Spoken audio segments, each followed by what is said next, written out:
समझना वे तेरी सांसों पे थोड़ा सा वतन का भी हक था। ना देख मुझे यूं मुड़ मुड़ के, तेरा मेरा साथ यही तक था।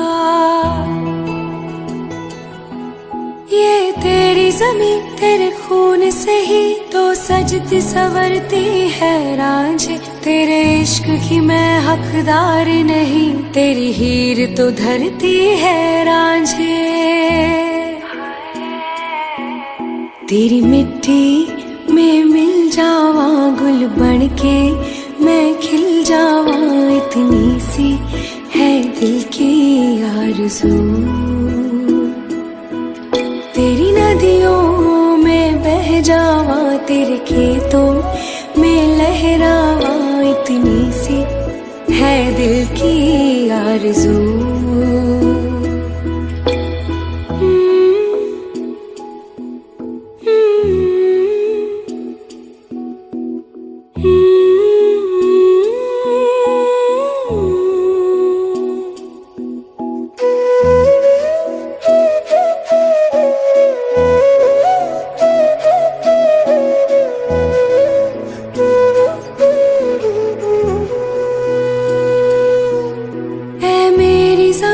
अफसोस नहीं जो तेरे लिए सौ दर्द सहे, महफूज रहे तेरी आन सदा, चाहे जान मेरी ये रहे न रहे।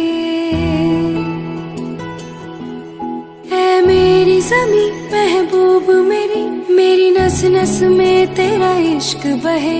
फीका न पड़े कभी रंग तेरा, जिस्मों से निकल के खून कहे। हाय तेरी मिट्टी में गुल बन के मैं, इतनी सी है दिल की आरज़ू। वो तेरी नदियों में बह जावा, तेरी फसलों में लहरावा, इतनी सी है दिल की आरज़ू।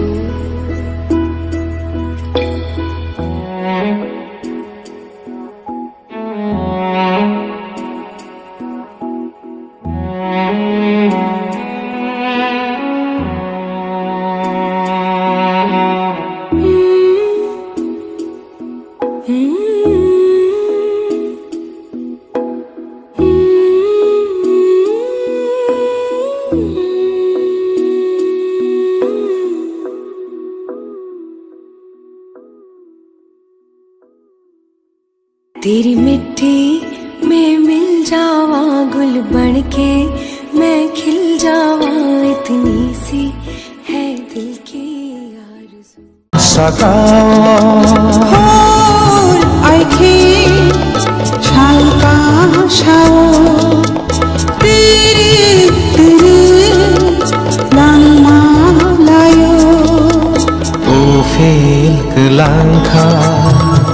जरा ले लाइखा देवा मुकुमो कथमा चाखा, उफिल कलांखा जरा ले लाइखा देवा मुकुमो कथमा चाखा।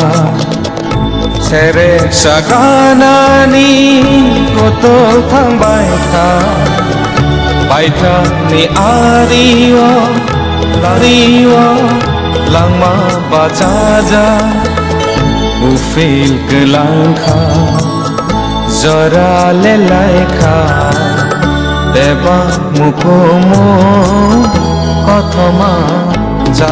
माननीय प्रधानमंत्री जी বার্তা দিয়েছেন যে ভারত রুখে দাঁড়ায়। আপনারা দেখেছেন আমাদের আজকের দিনে যে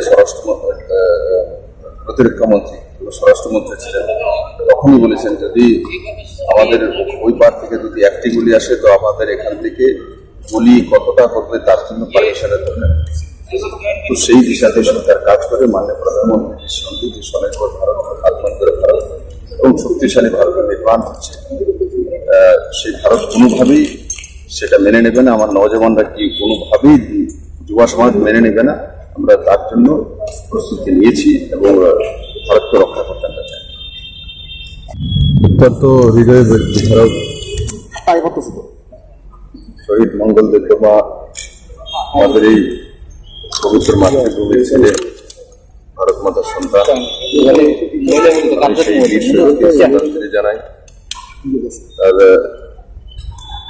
পরিবার, ওনার পত্নী, দুটি কন্যা এবং একটি ছেলে, তাদের প্রতি আমি সহমর্মিতা জানাই। আমি আশা করি এই যে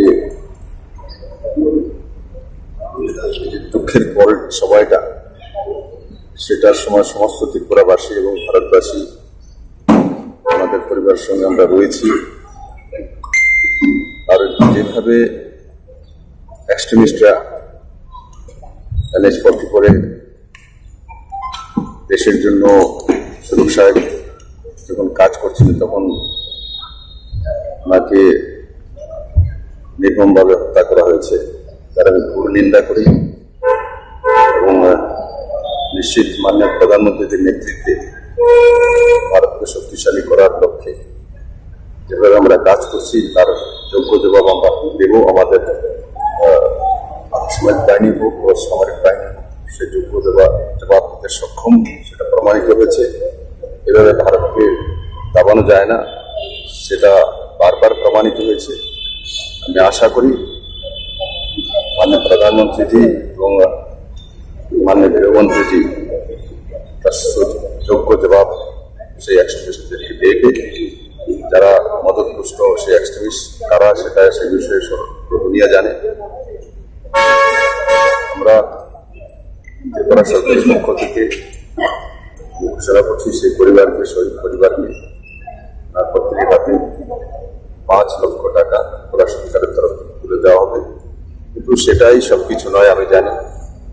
সেই পরিবারটার সঙ্গে দাঁড়ানো, তার একটা ছেলে, মেয়ে আছে, পত্নী আছে, তাদের সঙ্গে কীভাবে তাদের দৈনন্দিন জীবন এবং আগের জীবনশৈলী চালাতে পারেন, তার বিষয়ে রাজ্য সরকার চিন্তা করবে। এবং উনি চাকরিরত ছিলেন এবং সেই জন্য যে ফ্যাসিলিটিগুলি ভারত সরকার দিয়েছে, সেগুলো যাতে সময়ের মধ্যে পৌঁছে যায়, তার জন্য ত্রিপুরা সরকারের তরফ থেকে ফলো আপ করে তার ব্যবস্থা করা হবে। আমি আবারও আপনাদের মাধ্যমে সেই শহীদ পরিবারের প্রতি আমি মতো জানো যে ওনাদের পরিবার থেকে দেশ রক্ষার বলিদান দিয়েছে। আমি এই দুঃখের পরে সেই পরিবারের সঙ্গে সমস্ত ত্রিপুরাবাসীদের সঙ্গে নিয়ে আছি। কামনা করে ওরা ভালো থাকুন, সুস্থ থাকুন এবং এই যে সময়টা যাতে সুন্দর ভগবানের প্রার্থনা করে কাটিয়ে দিতে পারে, তাদের যাতে ভগবান শক্তি দেয়, সেটা আমার কামনা।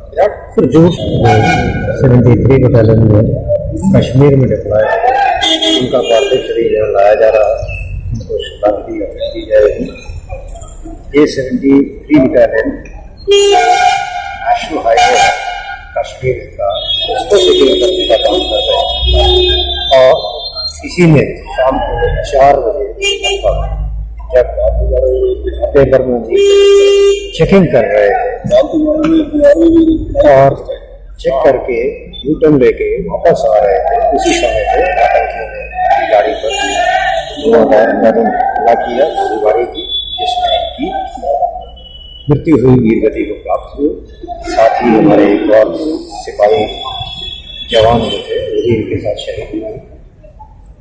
दुखद घटना है, लेकिन कर्तव्य परायण का इन्होंने कारण दिया है।